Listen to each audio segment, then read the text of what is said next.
My uncle Miguel had a harrowing experience whilst on a date in Mexico. It was 1980-something, and he was traveling around the country, living the dream.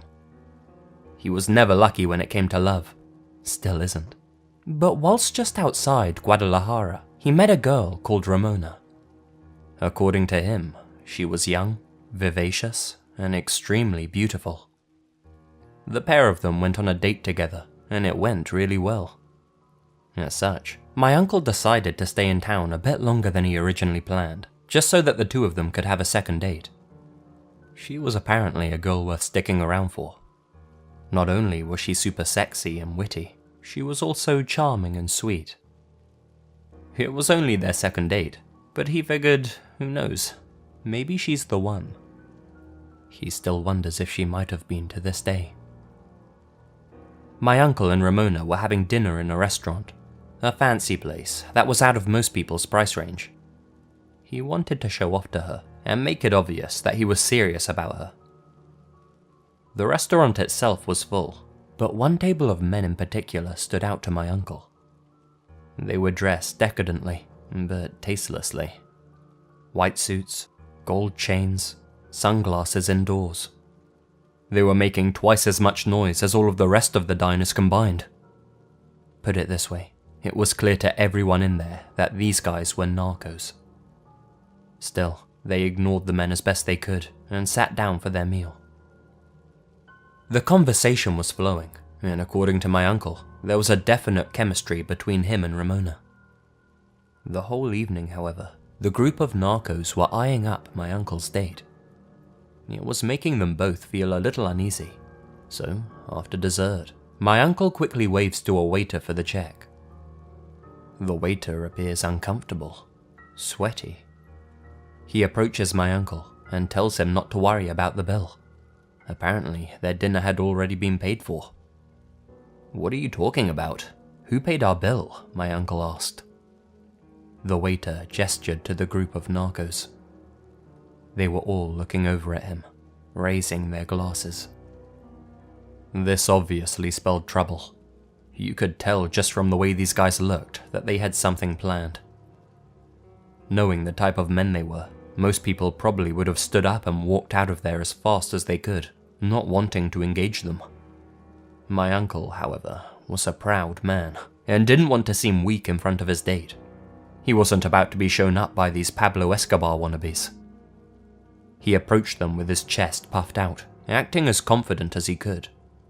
He planned to politely tell them that he didn't need their charity.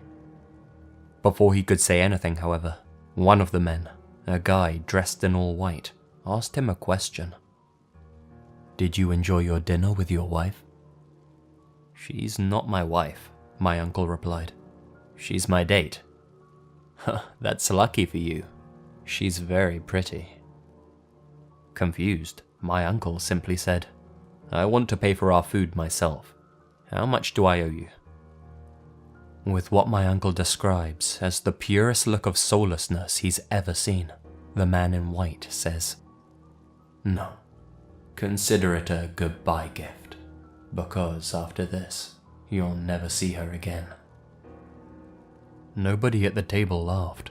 All of the men just smiled at my Uncle Miguel. These guys were being serious. My uncle doesn't respond, just walks back to his date and hurries her out of the restaurant. He and Ramona jumped into his car and sped away, leaving only dust clouds in their wake. He continued driving for what must have been 45 minutes through the desolate Mexican countryside, checking his mirrors every few seconds to see if they were being pursued. From what he could tell, they had gotten away. Needing to fill up his tank, my uncle pulled into a gas station in this barren area. He had no other choice, they were running on fumes. As he got out of the car to fill her up, 3 other cars also pulled in, surrounding my uncle's vehicle. They had been followed after all.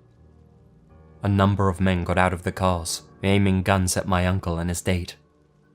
They then took Ramona, kicking and screaming, threw her in the back of one of the cars, and drove off with her.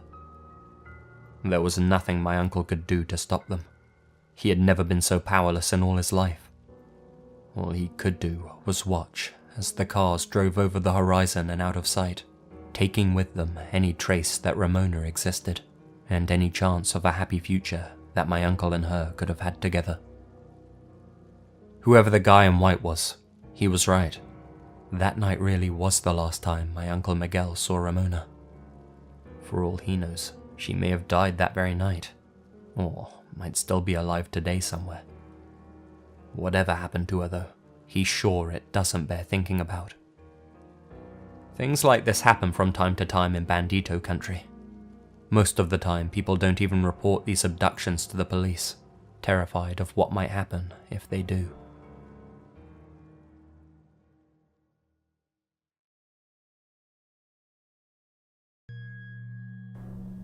When I was 22, I lived in a semi-hip, semi-sketchy part of Brooklyn, known as South Williamsburg.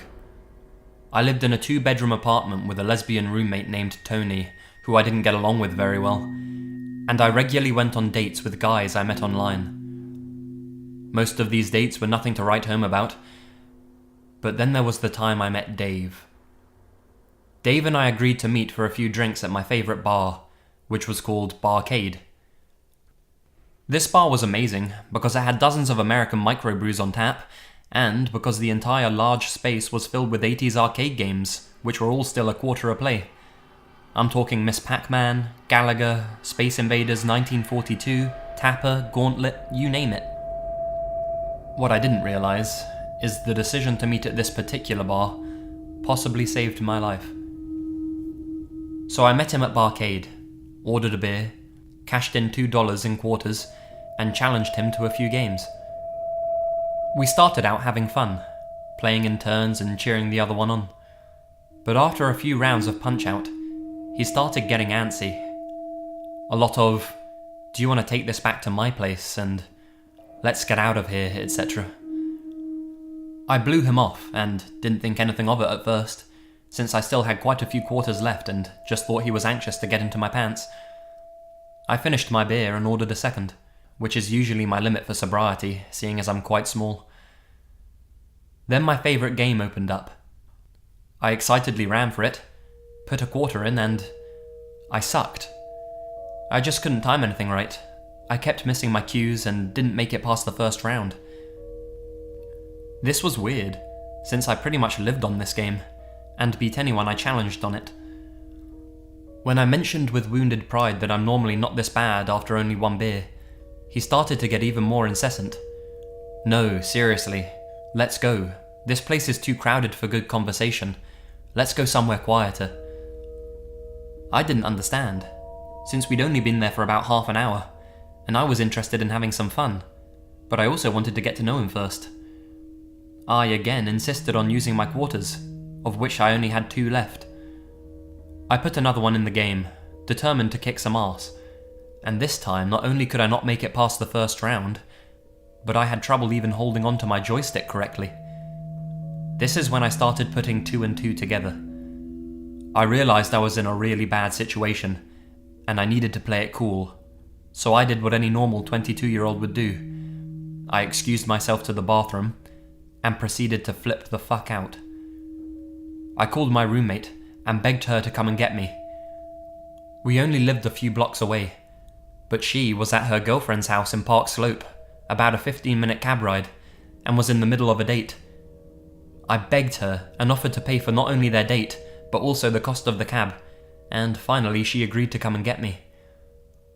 While I waited, I just hung out in the bathroom, getting more and more freaked out, losing more and more of my fine motor skills as the minutes went by. As women came into the bathroom, I kept asking them to check if he was still out there.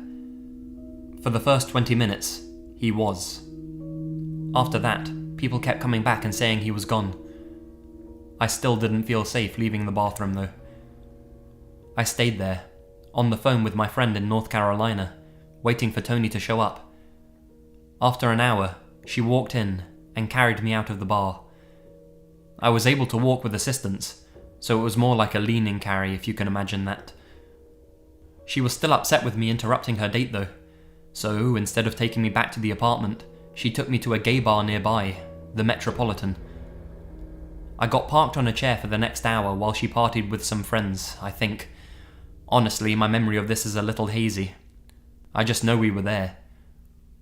All I remember next is waking up in my bed in the middle of the night, but having crazy cramps and spasms all over my body, and not being able to control it.